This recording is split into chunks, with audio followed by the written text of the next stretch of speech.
Hey guys, Naturally Marked here. Welcome back to my channel. First, before we get into this video, I'd like to just thank y'all for subscribing to my channel because I really see that you guys are hitting subscribe and I really appreciate that. So I'm gonna say my line really quick, but I just had to say thank you. Thank you. But if you are new here and you haven't pressed subscribe, I see you, see me. So if you'll please press the subscribe button and become part of the fam bam. And we're going to get right into this video. You guys, today's video is going to be about matting. Your hair is matting at your scalp and what could be causing your hair to mat.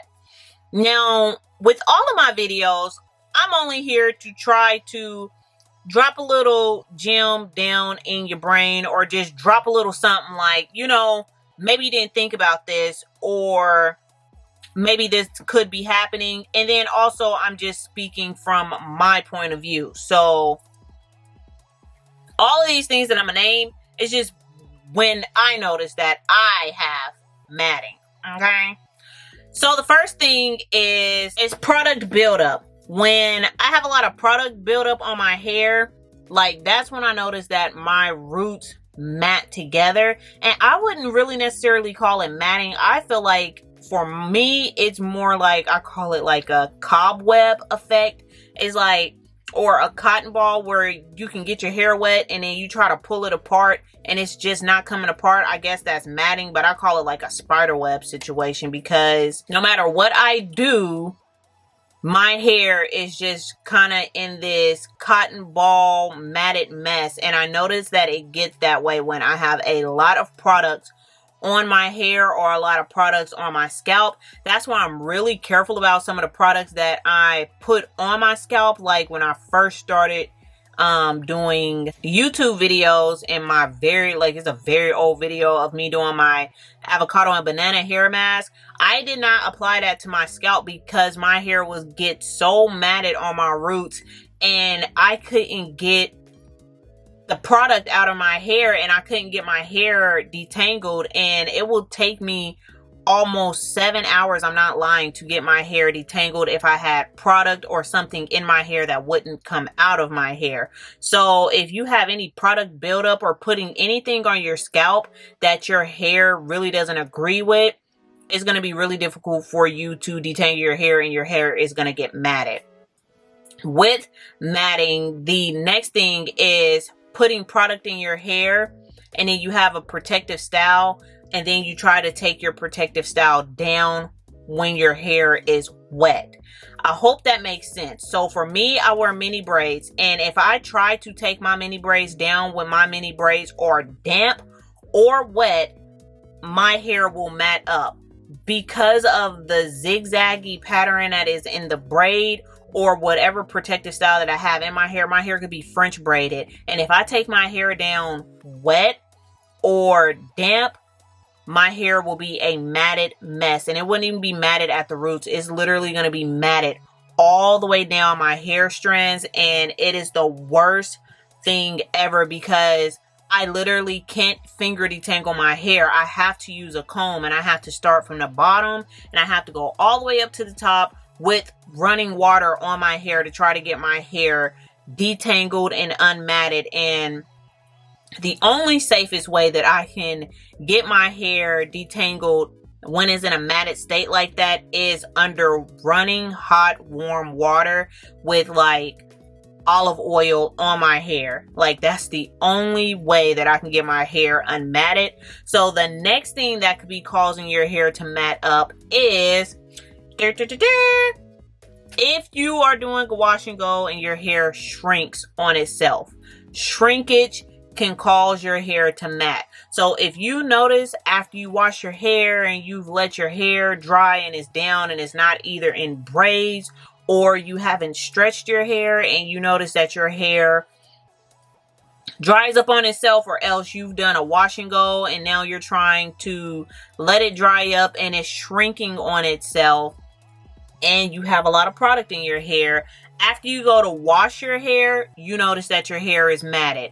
shrinkage could cause your hair to mat. And if you have a lot of shrinkage, your hair doesn't want to be bunched up on itself like that. And it wouldn't even just cause matting. It will cause single strand knots and fairy knots.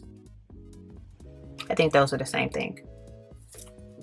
Nevertheless, those things can cause your hair to mat on itself. So for me, when I first went natural and I had 2 different textures of hair, even now, I really don't try to allow my hair to dry up on itself if my hair is down. I always try to put my hair in a low bun.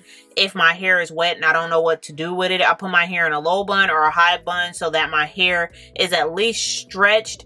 And when it dries, it can be drying in a stretched out state instead of just being pushed and mashed together, and then it just dries and sets the way that my hair wants to shrink up. So shrinkage could be causing you a lot of tangles and a lot of matting. The next thing that could be causing your hair to mat on the scalp is washing your hair over the sink, like washing your hair with your head in the sink. You know. Don't do that. First off, I mean, and I'm just speaking for me, my hair hates it when I wash my hair in the sink.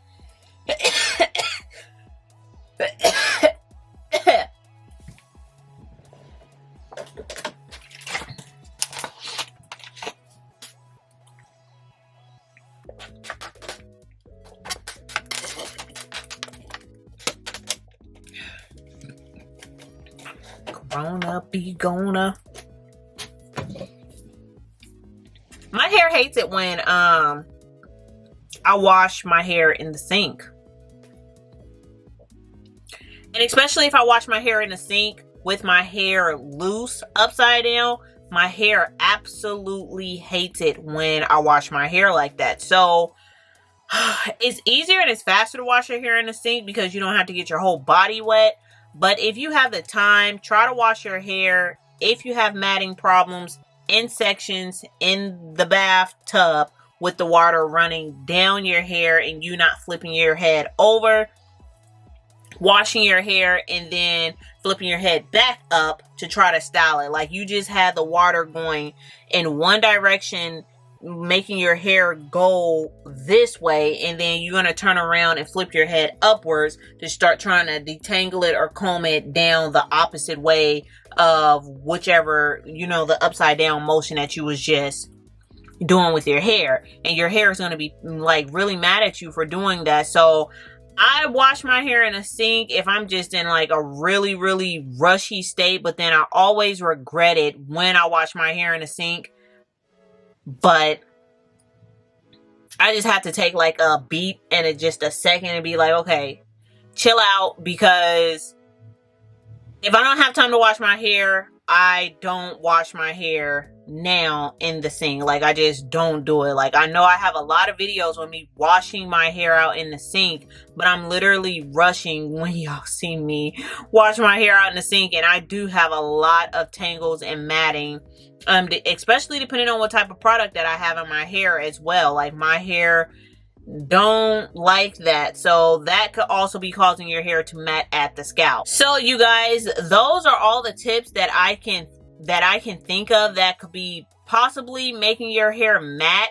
And if you are doing these things and you stop doing these things and your hair is still matte, then you just know that your hair is really prone to matting, and you just have to take extra steps. Like I don't know what you're doing to your hair particularly that is causing your hair to mat up so much. Like I can't really answer like matting like that. I can just give you my point of view that what makes my hair matte. So yeah, you just kind of have to figure out what you're doing to your hair. If you're not using products that got enough slip or whatever the case may be, those are the things that I noticed that makes my hair matte. So I really hope this video helped you guys out there. And if it did, please give me a thumbs up and leave comments down below. If you do these things to your hair and you notice matting, leave comments down below. And thank you guys so much for watching. Bye.